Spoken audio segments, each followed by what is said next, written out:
That's prudent. That's mature. That's responsible. That's intelligent. Only a fool will believe in the post-dated check of materialistic civilization. Huh? You give up all your real wealth and work for us, and then in the future, when you retire, you'll be able to enjoy. Huh? Trust me. No, we don't trust them. We don't trust them. They're rascals. They kill cows. Anybody who kills cows can't be trusted. Period. End of story. Simple. Child can see it. But if you can't see it, then I'm afraid it might be too late. What can I say? We tried to warn you. We tried to convince you. We even gave you detailed plans, and nobody's doing anything about it. So what can we do? We can go to a place we know is going to be safe. At least it's our best guess. How many of you are going to go with us? Well, that's up to you. That's really all I have to say about it.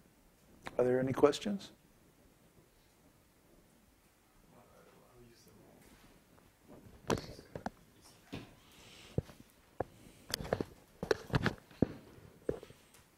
Let's see. Hare Krishna. Okay. Question from Javier. Is there any sort of case or some way that we can store computers to protect them if this were to occur? It's called a Faraday cage. Look it up on Google. F-A-R-A-D-A-Y. Cage. Ronald saying, does the Vedic scripture describe these kinds of events in the past? Oh yeah, this happens regularly. Regularly. It happens at the Sandhya, the borderline between every yuga, and also at the borderline or the Sandhya of the sub parts or the sub periods of the yuga, the chakras as they're called. Just like if you get your Vedic astrology chart, you have planetary periods. Like you have Jupiter period, followed by Saturn period, followed by Mercury period, followed by Rahu, followed by Venus, and so on. Or Ketu, sorry, not Rahu. They come in a certain order. Similarly, within the yuga system, you have sub-yugas. And the yugas, sub-yugas come in the same order as the yugas themselves. And just like the planetary periods, the sub-periods start with the same planet. So the first sub-period in the Mercury period is going to be the Mercury sub-period, and so on. Similarly, the first sub-period in the yugas is the same as the yuga itself. So the first sub-period in the Kali Yuga was the Kali Chakra. The Kali Chakra has lasted approximately 5,000 years. I think it's 5,238 years or something like that, the exact number. And that's the time since Lord Krishna left the planet. That's generally accepted as the beginning of Kali Yuga.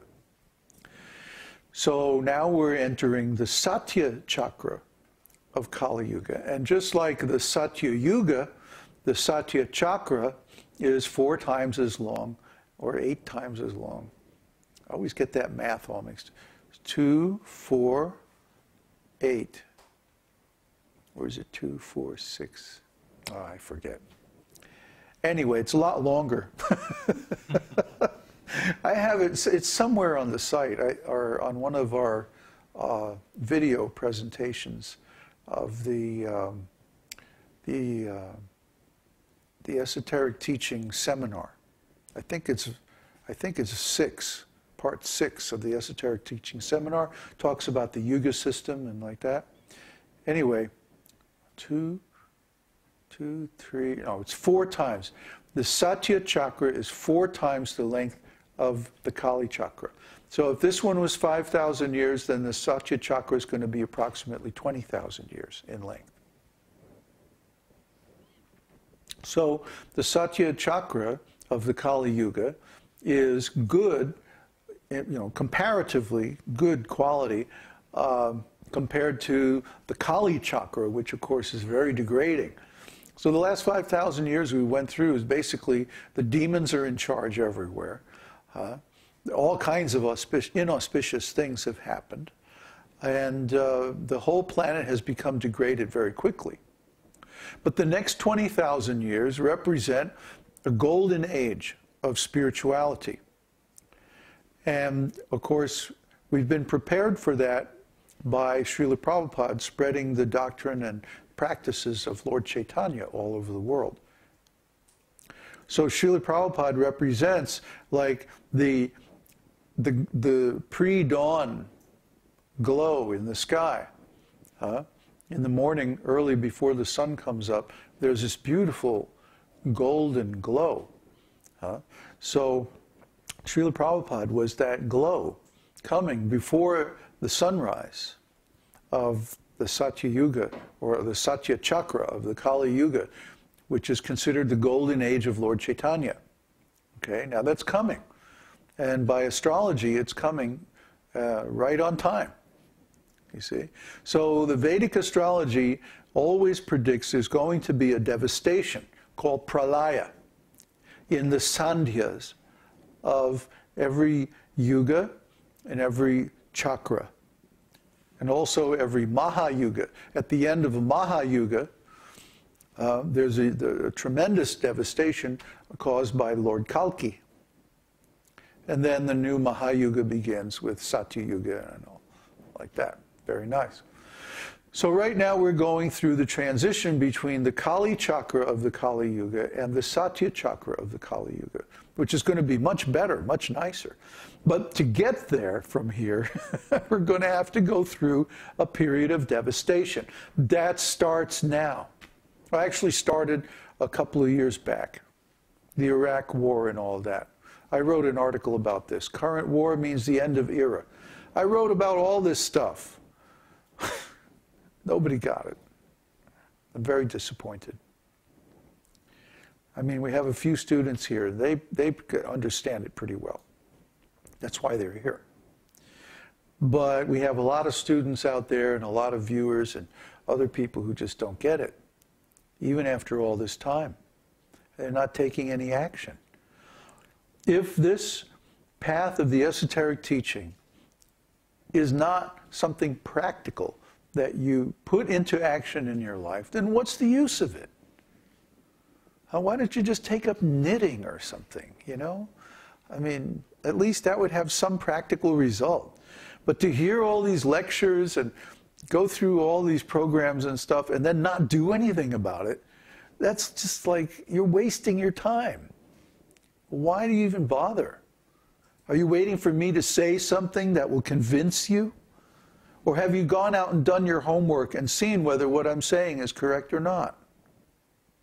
If you had done your homework, you would have convinced yourself by now 10 times over.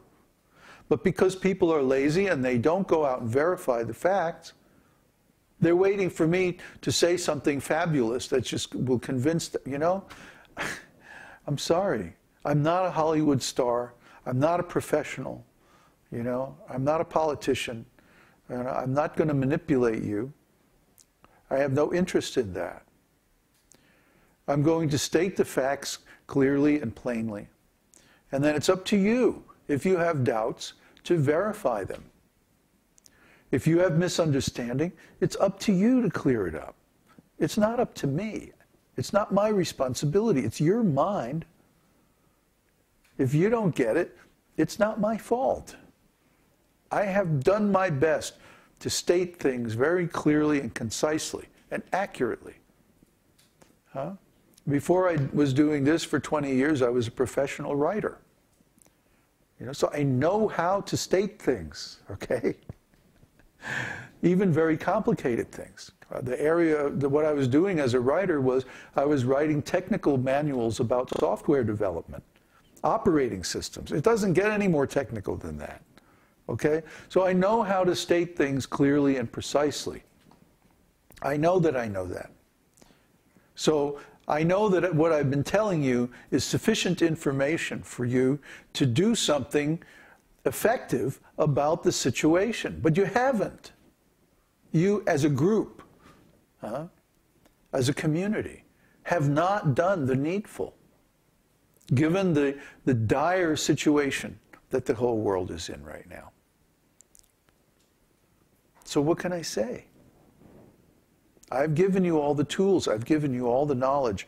I've given you everything you need. You have to take the action. Is there another question?